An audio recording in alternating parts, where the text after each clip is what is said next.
बिस्मिल्लाहिर्रहमानिर्रहीम। अस्सलाम वालेकुम। आप देख रहे हैं हालात। मैं हूं सईद चौधरी। वज़ीर-ए-आज़म को एक सोर्स रिपोर्ट मौसूल हुई है और उसकी बुनियाद पर वो कुछ बड़े फ़ैसले करने जा रहे हैं।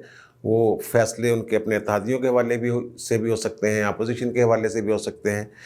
वो क्या सोर्स रिपोर्ट है और क्या उस हवाले से वज़ीर-ए-आज़म साहब जो है वो सोच रहे हैं, किचन कैबिनेट में बैठ के जो मशवरे करते हैं, ये बातें सामने आ रही हैं ना, जो अंदर खाते कन्नी सन्नी, वो आपके साथ शेयर कर देंगे। और फिर उसके अलावा आज मुस्लिम लीग काफ का अजलास था जनाब पार्लिमानी पार्टी का या सेंट्रल एग्जीक्यूटिव कमेटी का। वो राले इको जी नहीं सारे जनाब उन्होंने सेंट्रल एग्जीक्यूटिव कमेटी थे, पार्लिमानी पार्टी तकरीबन बराबर है। उन्होंने जो फैसला किया है, वो जो मैंने सोर्स रिपोर्ट की बात की है उसके साथ उसके तनाज़ुर में हम उसको देखेंगे। उन्होंने जनाब वो पेट्रोल की कीमतों पे तशवीश का इज़हार किया है और फिर कहा कि जनाब पेट्रोल में जो इजाफा है जब वापस लिया जाए बड़ा मुश्किल हो जाएगा आइंदा के लिए मामला को चलाना अगर ऐसे ही रही सूरत हाल। यानी एक ऐसी ज़बान का एलामिया है वो जो अपोजिशन की ज़बान आम तौर पर होती है। और फिर उसमें उन्होंने अपने इख्तियारात जो हैं तमाम फ़ैसलों के वो परवेज़ इलाही साहब को तफवीज़ कर दिए हैं, जैसे कि उधर जरदारी साहब के पास हैं और उधर नवाज शरीफ के पास हैं, इस तरह की चीज़ें। और लेकिन इससे पहले एक खबर जो पिछले व्लॉग में मैंने की थी मोहसिन बेग साहब के हवाले से, और फिर उसी तनाज़ुर में जो गिरफ्तारियाँ वगैरह हो रही हैं FIA के हाथों सहाफ़ियों की, तो मरीम नवाज़ के ट्वीट्स हैं बहुत सारे, और एक ट्वीट जो है वो उन्होंने ये फरमाया है कि वक़्त का पहिया घूम चुका है। खान साहब को उन्होंने मुखातब करके कहा है कि जनाब ये आप जितनी मर्ज़ी जो है रियासती ताकत इस्तेमाल कर लें और अपने आप को अब आप बचा नहीं सकेंगे, और FIA जैसे कौमी इदारे को भी आप इस्तेमाल कर रहे हैं, रियासती इदारों को भी इस्तेमाल कर रहे हैं अपने आप को बचाने के लिए। ये वक्त का पहिया उन्होंने कहा कि बदल गया है, घूम चुका है। क्या वाक़तन वक्त का पहिया घूम चुका है? एक दौर था जब जनाब नून लीग का जो भी बंदा जाता था, जिसके ख़िलाफ़ भी पिटीशन जाती थी, साकम साहब की का दौर था, अदलिया पे राज था उनका, तो वो जनाब नहली से कम पे जो है वो मामला नहीं होता था है, बल्कि ताहयात नहली वो जो इलेक्शन थे 2013 के, वो जितनी भी पिटीशन्स थी इंतखाबी ज़रदारियाँ इलेक्शन पिटीशन्स, मेरा ख्याल उनमें ज़्यादातर जिसमें बड़े बड़े लोग थे, रियाज सादक हो गया, ख्वाजा साद रफ़ीक हो गया, ख्वाजा आसफ़ हो गया, सब नहली के टप्पे लगाए जनाब इन्होंने। बाद में फिर वो स्टेज 2 लिए। एजाज सादक साहब तो दोबारा फिर आ गए थे इलेक्शन उनका, इनमें दोबारा इलेक्शन लड़ लेना जनाब एडी केड़ी गल, दोबारा इलेक्शन लड़के फिर जीत गए थे। अब फैसल वाडा साहब के साथ जो पहिया घूमा है ना, यही हो रहा है। ये मैंने एक व्लॉग किया था और उसके बाद फिर उस व्लॉग का मैंने मुख्तलिफ व्लॉग्स में तज़किरा करता रहा हूँ कि जब ये मामला गड़बड़ होनी शुरू होती है ना, ये आज़ाद होनी शुरू होती है मुख्तलिफ अदारे या अदालतें या जो भी कह लें आप उनको, तो फिर वो पहले एक खड़ा होता है, फिर दूसरा खड़ा होता है, फिर तीसरा खड़ा होता है। एक दूसरे को देख देख के वो सारे खड़े हो जाते हैं जुल्म के सामने। इलेक्शन कमीशन ने फैसल वाडा को, हालांकि वो बूट बड़े अच्छे पॉलिश करके वो लेके आए थे एक प्रोग्राम में, उन्होंने नाहल किया और वो 62(1)F के तहत ताहयात नहली हुई, जिसके नतीजे में उनकी सेनेट की सीट भी गई। कौमी असम्बली से वो पहले ही इस्तीफ़ा दे चुके थे। अब वहाँ हो रहे हैं 7 मार्च को इलेक्शन, पोलिंग डे होगा जनाब। इलेक्शन कमीशन ने कह दिया कि 7 मार्च को पोलिंग होगी, लेकिन उससे पहले वो इस्लामाबाद हाई कोर्ट चले गए। आमतौर पे स्टे के चांसेस काफ़ी मैं समझता हूँ, तो अभी सुप्रीम कोर्ट वाला उनके पास है एक फोरम जहाँ वो जा सकते हैं। तो वो जनाब ताहयात नहली जो उनके इलेक्शन कमीशन का फैसला था उसके खिलाफ गए हैं इस्लामाबाद हाई कोर्ट। तो मिस्टर जसरत साहब ने उसकी समाअत फरमाई और उन्होंने कहा नहीं भाई वड्या एक गल बनती नहीं, जो तो लेके आ गया ना, तेरी तो पूरी जो प्रोसीडिंग्स में किरदार रहा है वो सारा ही बदनीति पे था। डिले टैक्टिक्स इस्तेमाल करते रहे हो। वहाँ जो चीज़ें देनी चाहिए थी इलेक्शन कमीशन में कि जनाब मैं शहरी नहीं हूँ, उस वक्त जब 2018 के इलेक्शन हुए हैं, जब मैंने कागजात नामजदगी दाखिल करवाए थे तो सर्टिफिकेट दे देते, वो आपने दिया नहीं। अब फिर आप अदालत में आ गए हैं, उनका नहीं, तेरी दरख्वास्त भाई काबिल समात नहीं हैगी, एजुडिक्शन दोबारा कर, बस ठीक है, तेरी नाकाबिले पजीराई है, नाकाबिले समात है आप जनाब की दरख्वास्त। अब आप कोई और घर देखें। अटार्नी जनरल की तरफ से पहली दफ़ा एक संजीदा मूव सामने आई है जो मैंने देखी है कि वो जो 16 नवंबर 2019 की जजमेंट थी लाहौर हाई कोर्ट की डिवीज़न बेंच की, जिसके तहत नवाज शरीफ को बाहर जाने की इजाज़त दी गई थी और फिर उन्होंने अपनी रिपोर्टें भेजनी थी वक्तन फ़वक्तन, और फिर ये यकीन दहानी करवाई थी अदालत को दोनों भाइयों ने, नवाज शरीफ और शहबाज शरीफ ने, कि अगर हुकूमत को ये शक हो कि वो बिल्कुल ठीक है, सेहतमंद है, तो फिर हाई कमीशन का कोई नुमाइंदा या कोई भी नुमाइंदा जो है आप भेज सकते हैं, जो मुआलिज हैं नवाज शरीफ के, उनके साथ मुलाकात करके वो तय कर लेते हैं, इसलिए वो ठीक है या गलत है। तो अब अटार्नी जनरल साहब ने ये पहली एक संजीदा कोशिश, मैं इसको कह रहा हूँ, इससे पहले वो शहजाद अकबर और पता नहीं शहबाज गिल, फवाद चौधरी, शेख रशीद तो आखिर में यूटर्न ले गए थे, सब कह रहे थे आप पकड़ लाएंगे, इमरान खान खुद कहता मैं कान से पकड़ लाऊंगा। सिर्फ एक जो आखिर पे हाथ खड़े किए वो वज़ीर दाखिला जो शेख रशीद साहब है, उन्होंने कहा था नहीं यार ये सट तो नहीं होता, औखा काम। अब उस जजमेंट के नतीजे में एक ख़त लिखा है कि तनाज़र में एक ख़त लिखा है उन्होंने, जो नवाज शरीफ के मुआलिज हैं डॉक्टर डेविड लॉरेंस, जिनकी रिपोर्ट्स यहाँ सबमिट होती रही हैं और होती हैं और वो मुआलिज हैं उनको ख़त लिखा है कि भाई जी सानू ये लगता कि बंदा ठीक हो गया है, अब आप हम अपने नुमाइंदे भेजना चाहते हैं, पाकिस्तानी डॉक्टर जाएंगे, आप बताएं कि पाकिस्तानी डॉक्टर आपके पास कब आएँ। उन्होंने ये डायरेक्ट नहीं लिखा, जैसे शहबाज शरीफ को डायरेक्ट खत लिख दिया था जिसकी कोई कानूनी हैसियत ही नहीं थी। उन्होंने ये खत हुकूमत पाकिस्तान की तरफ से अटार्नी जनरल के तौर पर जो पाकिस्तान का हाई कमीशन है उसके तवस्सुत से ये ख़त लिखा है। इस ख़त में मुझे लग रहा है कि पेशरफ्त होने का इम्कान है। अगर वो डॉक्टर मिलके आके ये कह देते हैं कि जनाब डेविड लॉरेंस ने सानू कायल कर लिया तो ये मियाँ साहब तो ठीक नहीं है, मियाँ साहब ने बड़ी गड़बड़ा, तो फिर हम क्या कर सकते हैं। उसके नतीजे में फिर जो लाहे अमल बनाएंगे ये फिर पता चलेगा अदालत में आते हैं कैसे आते हैं, किस शक्ल में आते हैं। और दूसरी वो जो मैं अर्ज़ करता मोहसिन बेग वाला वाक़या, मोहसिन बेग साहब को जब गिरफ़्तार किया गया, वहाँ जो हुआ कार्रवाई गिरफ़्तारी हो गई, मारगला वाले पकड़ के ले गए उनको थाने वाले, तो एक दरख्वास्त चले गई जनाब एडिशनल सेशन जज की ज़फ़र इकबाल साहब की अदालत में कि इन्हें गैर कानूनी तौर पर हिरासत में लिया गया। उन्होंने पहला भेजा ले आओ जी पढ़ के देखो की सूरत हाल है, वो पेश पूछ नहीं किया, पर्चा दर्ज हो गया दहशतगर्दी का। उसके बाद एडिशनल सेशन जज जो है ज़फ़र इकबाल साहब, उन्होंने एक 5 सफ़ात पर मुश्तमिल जजमेंट जारी कर दी इस केस में, उनकी इलीगल जो गिरफ़्तारी है उसके हवाले से। तो उस जजमेंट को लेके बहुत सारे लोग मुझसे पूछ रहे थे, मेरे दोस्त अहबाब कि जो समझते हैं कि मुझे थोड़ा बहुत पता है क्योंकि मैंने कोर्ट रिपोर्टिंग बहुत अरसा की है, कि शायद जो मोहसिन बेग साहब की गिरफ़्तारी, FIA का केस और जो दहशतगर्दी का केस है वो ख़त्म हो गया है। ऐसा नहीं है, वो कानून के अगर उसको देखा जाए, पहली बात यह है कि दहशतगर्दी का मुकदमा जब तक खारिज नहीं होता उस वक्त तक ये फंसे रहेंगे।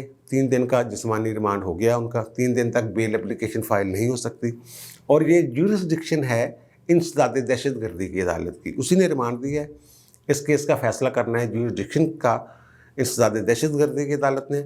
एडिशनल सेशन जज की अदालत का जो फ़ैसला है उसकी अहमियत उस तनाज़र में या उस कानून की हैसियत से उस तरह नहीं है जैसे आम लोग समझते हैं। मसलन उन्होंने कहा कि जनाब FIA का छापा गैर कानूनी था, और FIA कि वो टीम जिसने छापा मारा उसके पास इख्तियार ही नहीं था, उसमें बदनीयती थी। 9 बजे लाहौर में मुकदमा दर्ज होता है और 9:30 बजे आप उसके घर पे जाके चढ़ाई कर देते हैं, तो आधे घंटे में टीम पहुंच कैसे गई? ये तो मुश्किल है, नामुमकिन सी बात है। और फिर एक गैर कानूनी छापा जो था उस पर मारगला के थाने वालों ने अपनी सिर्फ कारकर्दगी शो करने के लिए दहशतगर्दी का मुकदमा दर्ज कर लिया, हालांकि छापा गैर कानूनी था, इसका इक़दाम गैर कानूनी था, नहीं था मोहसिन बेग का बल्कि उनका। किरदार जो है उनका काम था वो गलत था, गैर बदनीति पर मबनी था। वैसे हुकूमत भी अजीबो गरीब आ, समझ नहीं आती है जी। वो भी अकल कर लो थोड़ी जी। अगर अज मुकदमा दर्ज होया सुबह 9 बजे, कल यार जाके छापा मार लो, जो रात में किसी टाइम मार लो, जो भी कानून के मुताबिक है। और फिर वो कहते हैं जो SHO का जो है ना, उन्होंने भी अपने इख्तियार का बज़ाहर गैर कानूनी इस्तेमाल किया है और उन्होंंने हुक्म दिया है उनको SHO को कि मोहसिन बेग का आप बयान कलम बंद करें, उसकी रोशनी में जो कानूनी कार्रवाई बनती है वो करें, यानी FIA वालों के ख़िलाफ़ भी एक पर्चा दें आप। इससे ये लगता है कि मोहसिन बेग ने फायरिंग की मुबैना तौर पे, जिसकी फुटेज FIA वालों ने जारी की है, लड़ाई झगड़ा किया, बंदों को पकड़ा जो अंदर वो कहते हैं मैं समझ डाकू शाकू हैं, तो वो उनका इकदाम मोहसिन बेग साहब का जायज़ हो गया। वैसे मोहसिन बेग साहब भी उस तरह के जर्नलिस्ट नहीं है जैसे हम समझते हैं कि वो कहते हैं वर्किंग क्लास या काम करने वाले जर्नलिस्ट, उनकी एक और तरह का मामला है। उनके बारे में भी बहुत सारे शकूक व शुबहात सहाफ़ियों में भी पाए जाते हैं उनके हवाले से, उनके एजेंसियों के साथ राब्ते, और फिर वो खुद कहते हैं जनाब मैं तो किंग मेकर्स में से हूँ वगैरह वगैरह, इस तरह की को बातें भी सुनने में आती हैं उनके बारे में। तो वो जनाब एक तो ये है कि उसको चैलेंज कर देगी हुकूमत।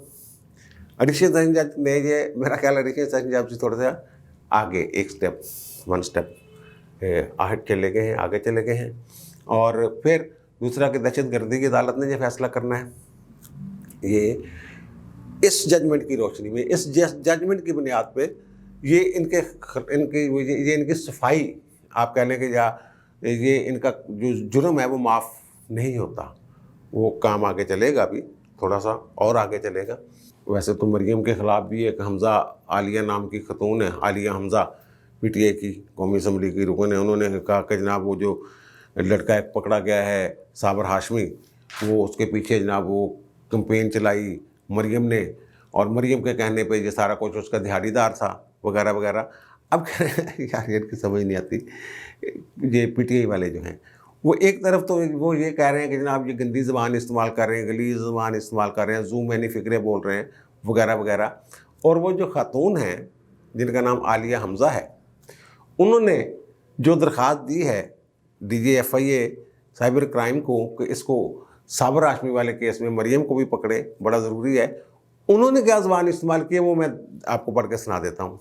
अच्छा, वो खातून फरमा रही हैं आलिया हमज़ा साहबा साबर महमूद हाशमी का हवाला देने के बाद कि बेनज़ीर की नाज़ेबा तस्वीरों से खतून अव्वल पर कीचड़ उछालने तक शरीफ ख़ानदान की नस्ल बदल गई, पर इनकी गलीज़ बदबूदार जहनीत नहीं बदली। बदनवानी के पैसे को बेदरेग इस्तेमाल करके मरियम सफदर ना सिर्फ किरदार कुशी करवा रही है बल्कि इक़्तिदार के हवस में मुल्क दुश्मनी जैसे संगीन मामलात में भी मुलव्वस है। इसको रोकना ज़रूरी हो चुका है।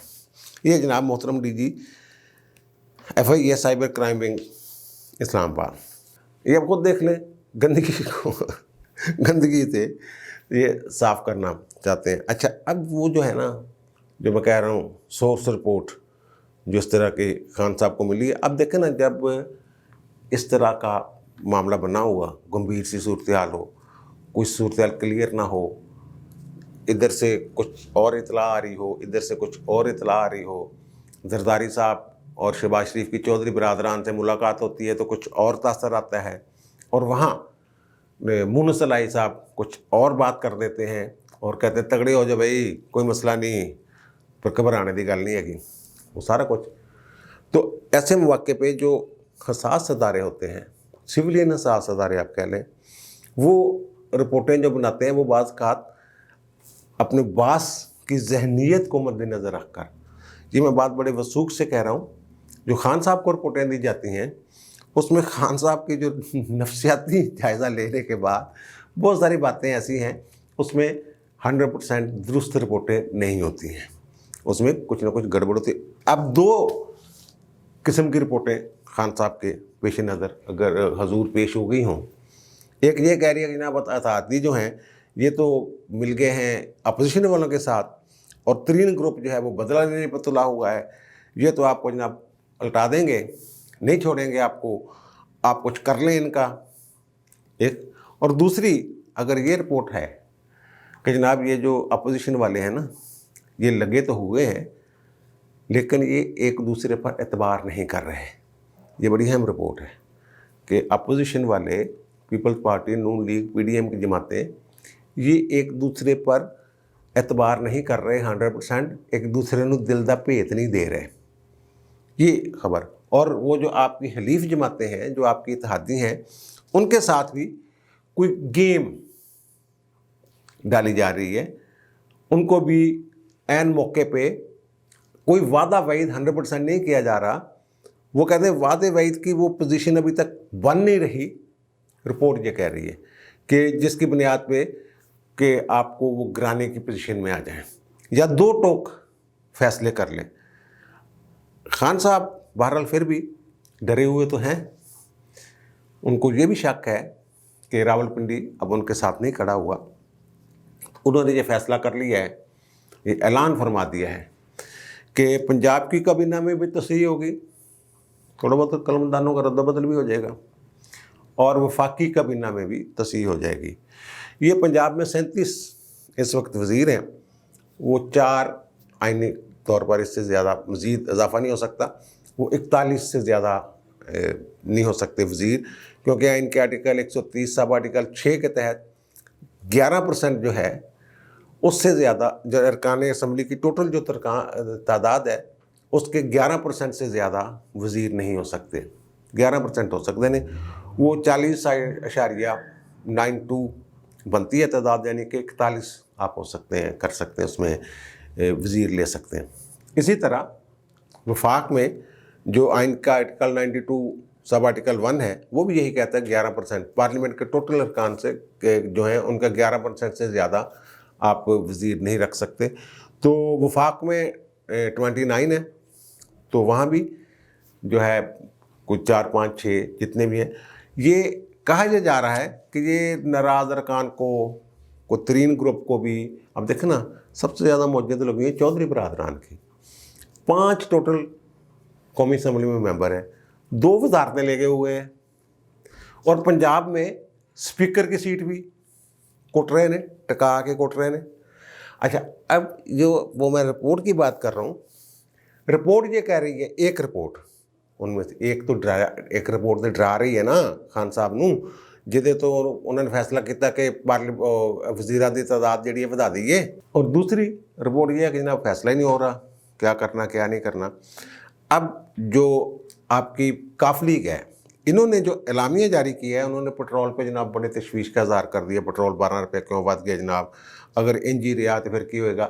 اب مونس علائی صاحب کچھ اور تقریر فرما رہے ہیں، اور یہاں جو ملاقاتیں ہوئی ہیں اپوزیشن لیڈروں کے ساتھ چودھری برادران کی، اس حوالے سے اجلاس میں کاف لیگ نے ان کو اعتماد میں لیا، اور پھر سارا فیصلہ جو ہے وہ کہتے ہیں جناب پرویز الہی صاحب پہ چھوڑ دیا، جناب آپ دیکھ لیں کیا کرنا ہے کیا نہیں کرنا ہے.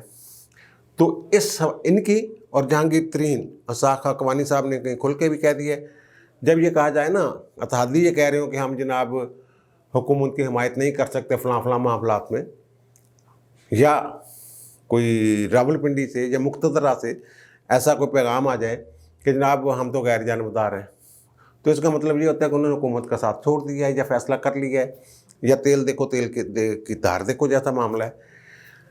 ترین گروپ اور یہ والا گروپ کاف لیگ، یہ اسی طرح کی سچویشن. اور جو رپورٹ ہے بڑی دلچسپ، اس میں فکرہ ہے کہ جناب یہ حکومت وہاں کریں گے، اپوزیشن یہاں کریں گے، اس طرح کا، یعنی وہاں پارلیمنٹ میں یہ حکومت کریں گے یہ والے لوگ جن کی میں بات کر رہا ہوں، اور باہر جو ہے یہ اپوزیشن کریں گے. جیسے انہوں نے اجلاس میں پیٹرول پہ ایک وبیلا مچایا ہے کہ جناب بڑا گڑبڑ ہوگی اور یہ ہو جائے گا، ورنہ کیا ہو جائے گا کیا نہیں ہوگا. تو پھر جب تک وہ جو دوسری رپورٹ ہے اعتبار والی، جب تک اعتبار مکمل طور پہ یہ سیاسی جماعتوں میں، اپوزیشن کی سیاسی جماعتوں میں نہیں ہوتا، تب پھر آپ ہی بتائیں کہ اگر تحریک عدم اعتماد آ بھی جاتی ہے تو کامیاب کیسے ہوگی. یہ بہت سارے جو حلقے ہیں، طاقتور حلقے جو ہیں، ان کا یہ کہنا ہے کہ نہیں آ جائے گی تو کامیاب ہو جائے گی، اور یہ بھی یہ چاہ رہے ہیں کہ پوری طاقت کے ساتھ ہم تحریک عدم اعتماد لے کر آئیں. جب تک تحریک عدم اعتماد کے بعد والے معاملات طے نہیں ہوتے اس وقت تک تحریک عدم اعتماد کی کامیابی کے امکانات میرے خیال میں نہ ہونے کے برابر ہیں.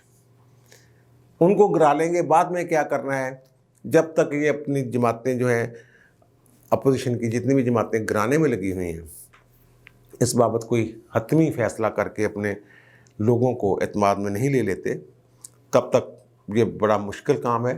اور اسی لیے خان صاحب اپنی چالیں چل رہے ہیں.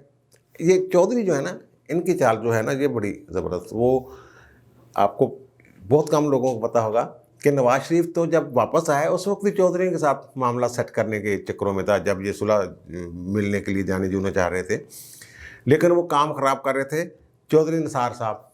اور چودھری نثار صاحب اور شہباز شریف صاحب. چودھری نثار ان کو نہیں وہ لفٹ کروانے ملاقات نہیں کرنے دے رہا تھا. اب چودھری نے دیکھے کہتے انہوں نے کہا جناب تھوڑا گل کرنی ہے، چودھری صاحب کوئی ہیں؟ تو چودھری صاحب نے کہا آ جاؤ پھر گھر آ جاؤ. یعنی انہوں نے جو جگہ ہے مذاکرات کے لیے ملاقات کے لیے وہ اپنا گھر انہوں نے چنا. اور اس کے بعد پھر ظاہر ہے پھر ان کا جو وزن بڑھ گیا ہے اور وہ خان صاحب کو بھی ڈرا رہے ہیں، خان صاحب کو حوصلہ بھی دے رہے ہیں. اس طرح کا ایک معاملہ چلا ہوا ہے. وہ جو رپورٹیں دونوں جو رپورٹیں اگر دیکھیں تو پھر اس کے تناظر میں آپ بھی تجزیہ کریں تھوڑا سا کیا بنتا ہے کیا بننے جا رہا ہے. اب مجھے اجازت دیجیے، انشاءاللہ دوبارہ ملاقات ہوتی ہے نئے ویلاگ کے ساتھ. اللہ تعالیٰ آپ پر، مجھ پر، ہم سب پر مہربان رہے. اللہ حافظ.